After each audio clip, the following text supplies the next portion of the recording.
बिस्मिल्लाहिर्रहमानिर्रहीम नाज़रीन। आज मैं हूँ लियाकत हुसैन और आप देख रहे हैं यूट्यूब चैनल। आज हम सबसे पहले तो बात करेंगे पेशावर साने के ऊपर। जो पेशावर में धमाका हुआ मस्जिद के अंदर, ख़ुदकुश धमाका था। 60 जानें ज़ाया हो चुकी हैं और अभी भी इमदादी काम जो है वो जारी है, क्योंकि जो मस्जिद का एक हिस्सा है वो मुनहदम हो गया है और काफ़ी जो है उसके नीचे ज़ख्मी मौजूद हैं, और जो रेस्क्यू का ऑपरेशन है वो अभी तक चल रहा है। खून की अशद ज़रूरत है, हस्पतालों में ऐलान किया जा रहा है बार बार। मैं आप सबसे भी रिक्वेस्ट करूंगा, जो पेशावर में करीब तरीन रहते हैं तो वो ज़रूर खून के एहतियात दें ताकि कुछ जानें बच सकें। तो आज जब ज़ोहर की नमाज हो रही थी तो एक खुदकुश हमला आवर जो पहली सफ़ में मौजूद था, उसने अपने आप को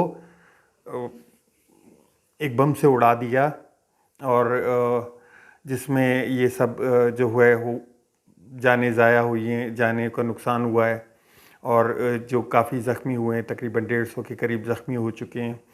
तो ख़ुदकुश हमलावर के बारे में मैं बताता चलूँ कि काफ़ी लोग काफ़ी बातें कर रहे हैं, लेकिन ख़ुदकुश हमलावर को रोकना इतना आसान नहीं है। ख़ुदकुश हमलावर जो अपने आप को जब एक दफ़ा डिसाइड कर ले कि मैंने, एक इंसान अपने आप को डिसाइड कर लेता है कि मैंने अपने आप को नुकसान पहुंचाना है या अपने आप को तबाह करके दूसरे को नुकसान पहुंचाना है, तो उसको रोकना इतना आसान नहीं होता।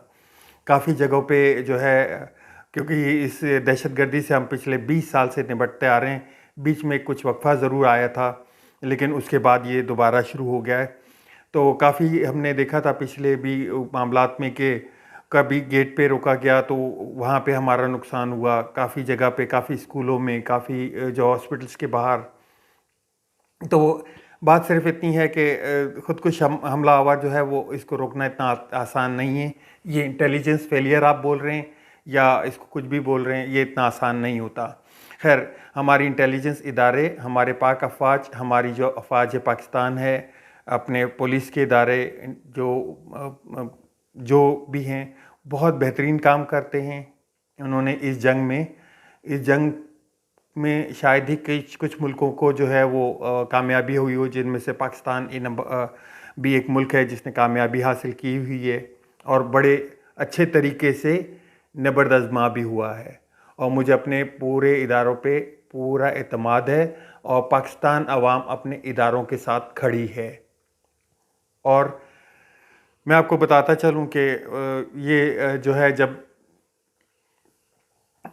अफ़गानिस्तान से अमेरिकन फ़ौज का इनखला हुआ तो उसके बाद से जो है वो कुछ हमारी गलतियां हैं, जो कि मैं आपको पहले भी बता चुका हूं कि जब ये चेंज हो रहा था, एक जो ओहदा है उसको चेंज कर रहे थे, तो उस वक्त भी मैंने आपको बोला था कि नए आने वाले आर्मी चीफ को बहुत सारी चीज़ों का जो है सामना करना पड़ेगा। एक तो माशी दहशतगर्दी हमारे ऊपर जो है, इस वक्त हमारी मुल्क माशी तौर पर बहुत बुरे हालात से गुज़र रहा है।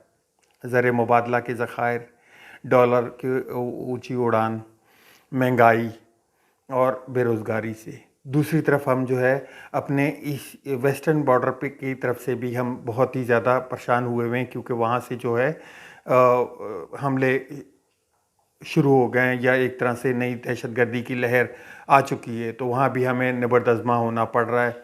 तीसरा जो है महंगाई और बेरोज़गारी से। इन सब का हल क्या है? इन सब का हल इलेक्शन है। कुछ हलकों में आज जो है बड़े उससे बोला गया कि जी इलेक्शन को डिले कर दिया जाए। मैं तो कहूँगा कि इन हालात को देखते हुए आप इलेक्शन जल्द की डिमांड करें। जितनी जल्दी इलेक्शन होंगे, जितनी जल्दी नई क़यादत आएगी, और वो क़यादत अवाम में से उठ के आएगी, वो क़यादत अवाम के वोटों से आएगी, तो अवाम उनके साथ खड़ी होगी और उन मुश्किलात में उनके हल के साथ खड़ी होगी, उस हुकूमत के साथ। दूसरा, जो नई हुकूमत आएगी वो एक लंबे टर्नओवर के लिए आएगी, 5 साल के लिए आएगी। 5 साल के को आगे देखते हुए अमल करेगी, और जो बैरूनी जो मुल्क हैं, जो उनके साथ भी डीलिंग होगी, तो वो इसी बात पे होगी कि जी 5 साल का इनके पास मैंडेट है, 5 साल तक ये अच्छे फैसले कर सकते हैं। और जहाँ तक रह गया, कुछ जो लोग कह रहे थे कि सख्त फैसले लेने पड़ेंगे, तो सख्त फैसले वही हुकूमत ले सकेगी जो अवाम में से निकल के आएगी, जो अवाम के वोटों से चुनी जाएगी। तो मैं तो इन जो चीज़ें जो बातें कर रहे हैं कि जी इलेक्शन को डिले होना चाहिए, मैं इन चीज़ों से बिल्कुल इख्तलाफ करता हूँ। और मैं एक और डिमांड करता हूँ कि इन हालात को देखते हुए आप इलेक्शन जल्दी की डिमांड करें। जितने जल्दी इलेक्शन होंगे उतनी जल्दी हम इस प्रॉब्लम से निकलेंगे, क्योंकि माशी इस वक्त हम लोग बहुत बुरी हालात में पहुंच चुके हैं। पेट्रोल आज डॉलर आज भी जो है वो ऊपर चढ़ता गया है। जो पिछले 2 दिन से लगातार रुपए की कीमत गिर रही थी वो आज भी नहीं रुक सकी है। आज इंटरबैंक में डॉलर 270 रुपये 70.50 पे बंद हुआ है और ओपन मार्केट में तो 289 पे था। हम एक देख रहे थे कि हमें एक आइडिया जो हम नज़र आ रहा था वो 260 का आ रहा था, लेकिन बात 260 से भी आगे निकल चुकी है। IMF की टीम जो 31 जनवरी से मुज़ाकरात शुरू करेंगे, उनकी डिमांड्स भी हैं, मज़ीद टैक्सेस भी लगाए जा रहे हैं। दूसरी तरफ पेट्रोल जो जिस तरीके से ऊपर गया है तो गरीब आवाम के लिए जो है वो बहुत मुश्किल हो गया है, क्योंकि आपको पता है कि बगैर पेट्रोल के कहीं मूव नहीं हुआ जा सकता और यही जो है बेसिक नीड है एक मुतवसत तबके या गरीब तबके के लिए, इसके बगैर हल नहीं है। तीसरा, जो महंगाई की एक लहर आ रही है, नई बेरोज़गारी की एक नई लहर आ रही है, उसने तो आवाम की कमर ही तोड़ के रख दी है।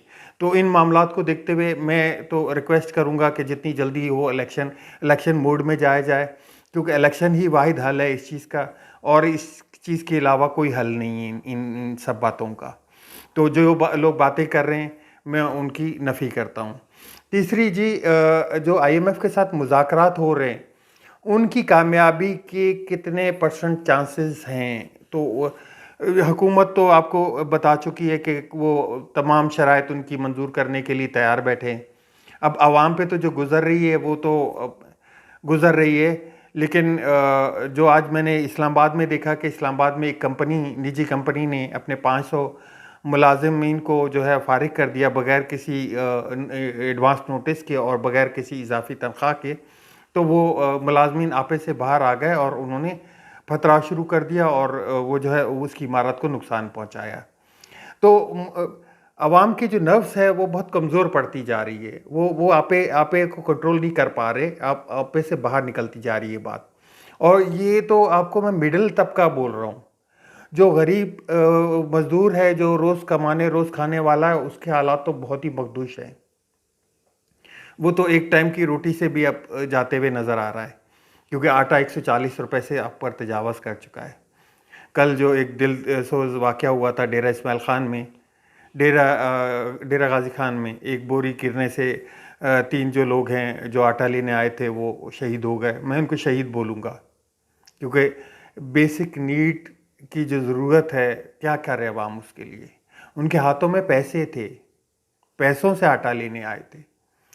खैर जी, अब से कुछ देर पहले मुसर्रत चीमा जो हैं वो PTI की कारकुन, PTI की रहनुमा जो हैं, उन्होंने एक ऐलान किया है कि खान साहब का एक मैसेज है कि कारकुनों को हर वक्त तैयार रहने के लिए कह दिया गया है।